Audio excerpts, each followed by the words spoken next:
warahmatullahi wabarakatuh. Materi pembahasan selanjutnya yaitu zat aditif dan zat adiktif. Kompetensi dasar 3.6 menjelaskan berbagai zat aditif dalam makanan dan minuman, zat adiktif serta dampaknya terhadap kesehatan. Kompetensi dasar 4.6 membuat karya tulis tentang dampak penyalahgunaan zat aditif dan zat adiktif bagi kesehatan. Materi yang kita bahas yang pertama, zat aditif makanan.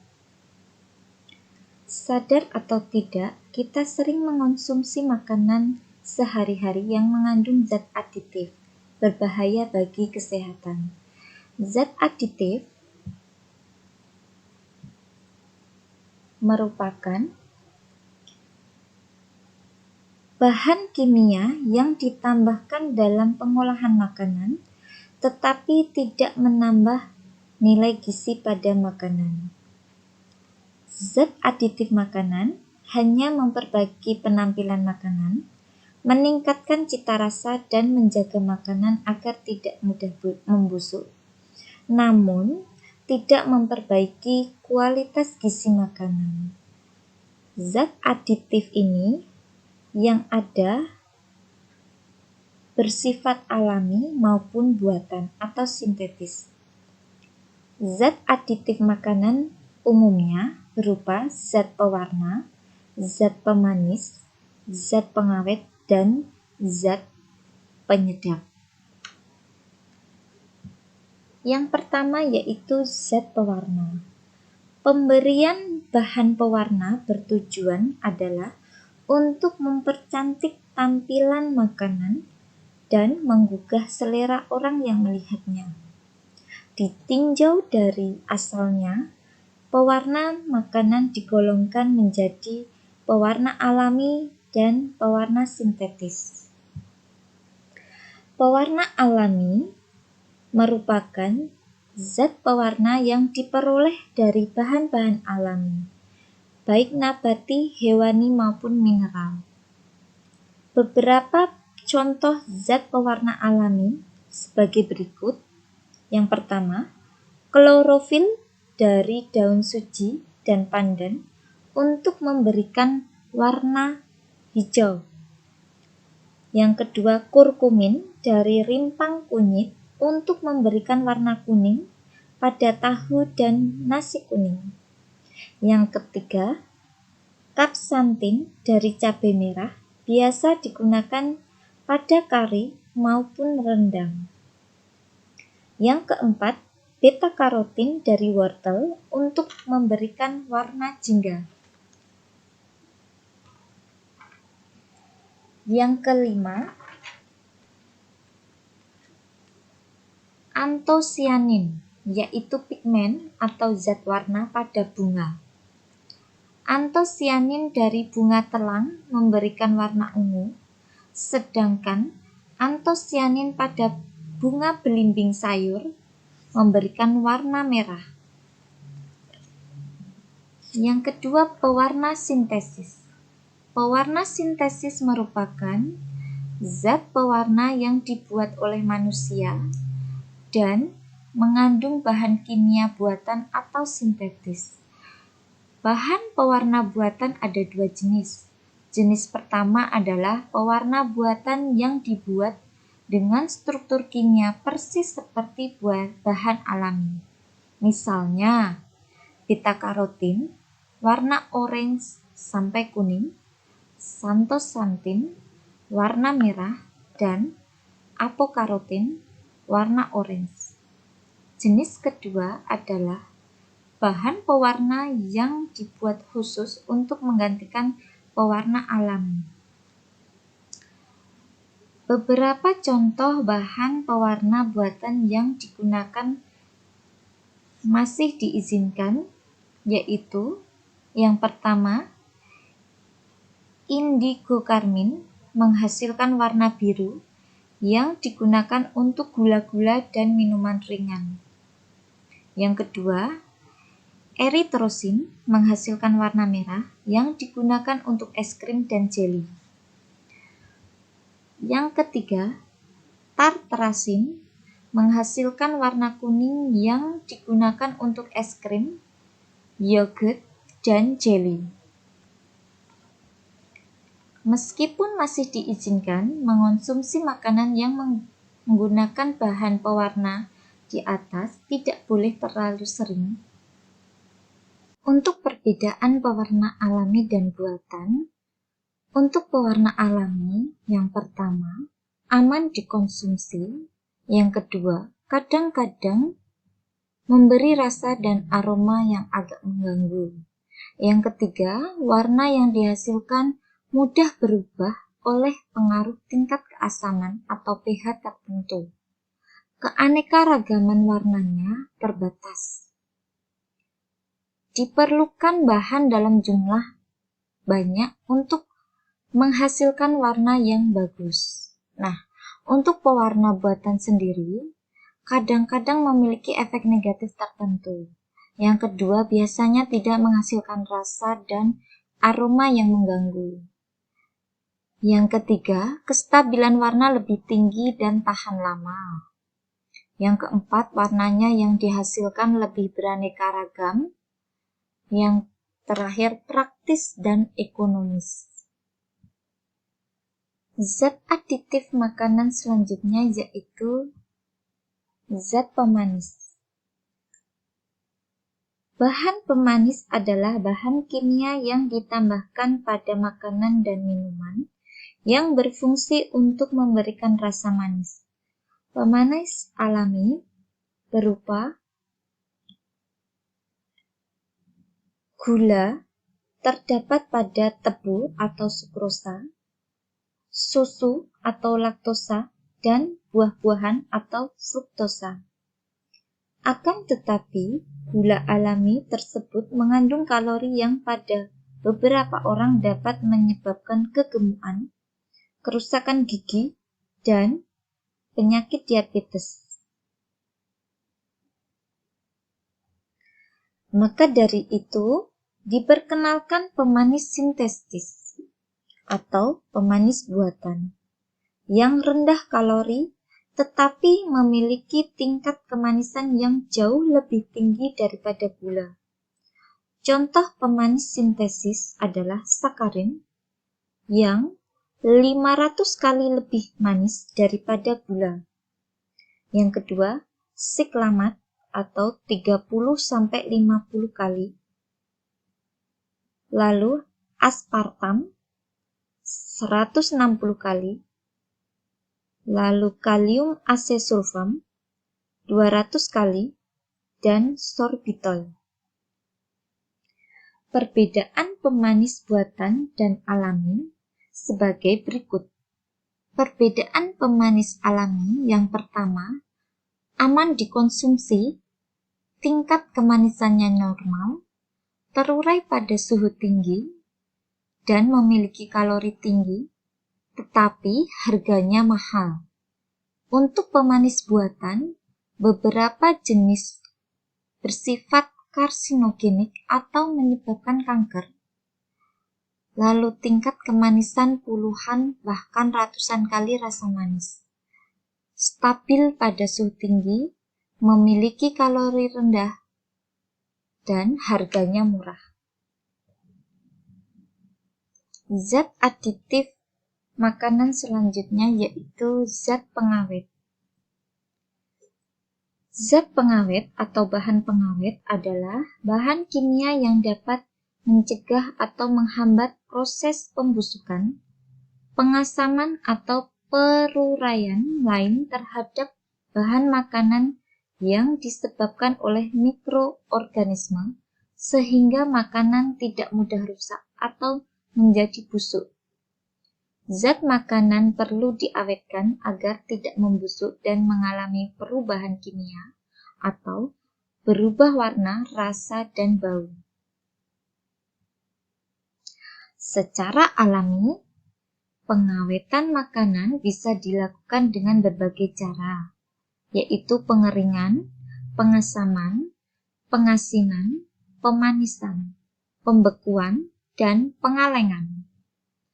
Akan tetapi, akhir-akhir ini yang sering digunakan atau dipakai adalah pengawetan menggunakan bahan pengawet sintetis atau buatan. Bahan pengawet buatan yang paling sering dipakai yaitu asam benzoat, natrium nitrat, dan asam sitrat yang berfungsi untuk mengendalikan pertumbuhan jamur dan bakteri. Yang kedua, asam propionat dapat digunakan untuk mencegah tumbuhnya kapang pada roti dan kue kering. Yang ketiga, asam sorbat digunakan untuk mencegah tumbuhnya kapang pada keju. Garam nitrat atau nitrit digunakan sebagai bahan pengawet kornet dan daging asap. Asam cuka merupakan bahan pengawet yang digunakan untuk mengawetkan acar. Untuk makanan berlemak atau berminyak dapat ditambahkan antioksidan karena makanan berlemak atau berminyak dapat mengalami ketengikan akibat proses oksidasi. Antioksidan berfungsi mencegah terjadinya oksidasi. Antioksidan alami antara lain vitamin C dan vitamin E. Adapun antioksidan sintetis antara lain BHA atau butylated hydroxyanisole dan BHT butylated hydroxytoluene. Zat aditif yang keempat pada makanan yaitu zat penyedap atau bahan penyedap rasa. Bahan penyedap rasa adalah zat yang dapat meningkatkan cita rasa makanan. Penyedap berfungsi menambah rasa nikmat dan menekan rasa yang tidak diinginkan dari suatu bahan makanan. Bahan-bahan yang termasuk dalam bahan penyedap alami antara lain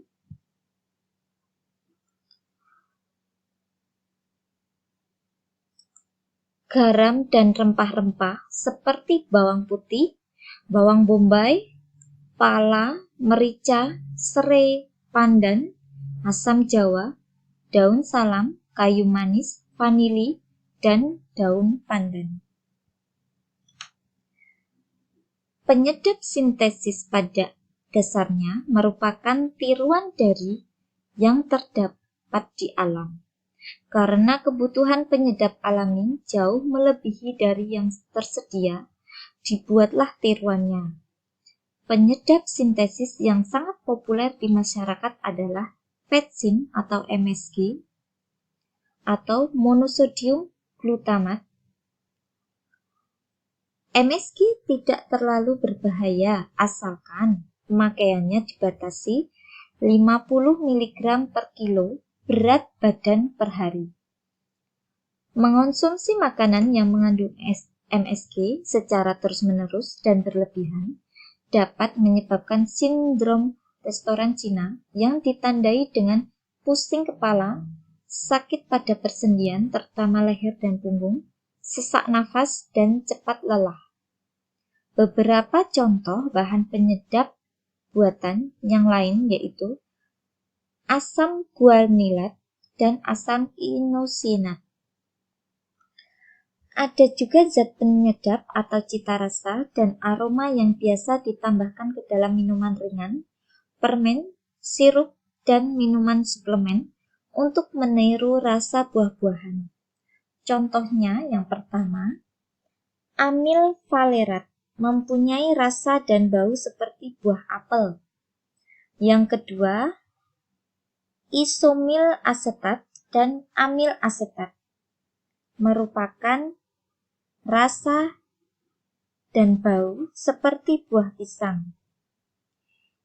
Etil butirat mempunyai rasa dan bau seperti buah nanas. Lalu, oktil asetat mempunyai rasa dan buah seperti buah jeruk. Amil kaproat mempunyai aroma seperti buah apel. Metil antranilat mempunyai aroma seperti buah anggur. Benzaldehid menghasilkan aroma ceri dan almond. Vanilin menimbulkan aroma vanili. Benzalsetat menimbulkan aroma stroberi. Selanjutnya, kita akan membahas materi tentang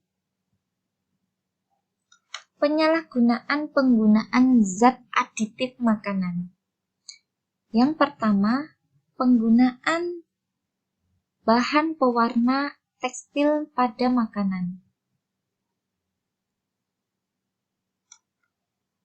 Berdasarkan hasil penelitian, banyak ditemukan zat pewarna rhodamin B atau pewarna merah dan metamil zelo atau pewarna kuning yang seharusnya digunakan untuk pewarna tekstil ternyata banyak digunakan untuk mewarnai makanan seperti kerupuk, makanan ringan, cendol, panisan, gipang, terasi, dan ikan asap.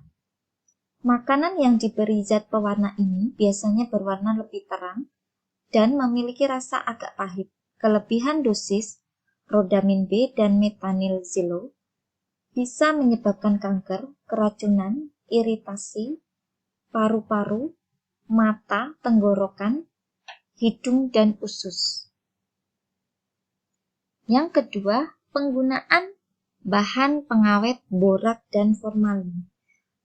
Bahan kimia yang dilarang penggunaannya adalah borak dan formalin untuk mengawetkan makanan. Formalin adalah nama dagang larutan formaldehida dalam air dengan kadar 30% sampai 40%. Di pasaran, formalin dapat diperoleh dalam bentuk yang sudah diencerkan, yaitu dengan kadar formaldehidanya 10%, 20%, 30%, dan 40%, serta dalam bentuk tablet yang beratnya masing-masing 5 gram. Formalin merupakan bahan beracun dan berbahaya bagi kesehatan manusia. Jika kandungan dalam tubuhnya tinggi, akan bereaksi secara kimia dengan semua zat yang ada dalam sel, sehingga menekan fungsi sel dan menyebabkan kematian sel yang menyebabkan keracunan dalam tubuh. Selain itu, kandungan formalin yang tinggi dalam tubuh juga menyebabkan iritasi lambung, alergi, bersifat karsinogenik atau menyebabkan kanker, dan bersifat mutagen atau perubahan fungsi sel atau jaringan.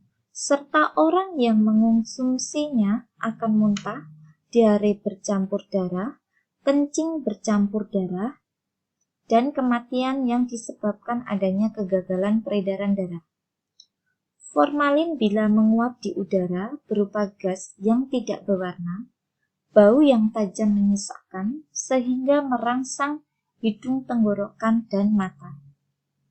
Dengan maraknya bahan makanan yang banyak mengandung formalin, maka konsumen harus waspada. Salah satu caranya adalah dengan mengenali ciri-ciri makanan yang mengandung formalin. Contohnya, 1. Tahu yang bentuknya sangat bagus, kenyal, tidak mudah hancur, awet beberapa hari, dan tidak mudah busuk. Yang kedua, mie basah yang awet beberapa hari dan tidak mudah basi dibandingkan dengan yang tidak mengandung formalin. Yang ketiga, ayam potong yang berwarna putih, bersih, awet, dan tidak mudah busuk. Yang keempat, ikan basah yang berwarna putih, bersih, kenyal, insang, yang berwarna merah, tua bukan merah segar, awet sampai beberapa hari. Itu contoh cara mengenali ciri-ciri makanan yang mengandung formalin. Nah, dampak menggunakan zat aditif dapat pada kesehatan manusia. Yang pertama, yaitu adanya penyakit Chinese Restaurant Syndrome. Yang kedua, pemakaian zat pemanis buatan yang berlebihan dan terus-menerus, maka akan mengakibatkan pemakaian kanker hati dan kanker kandungan.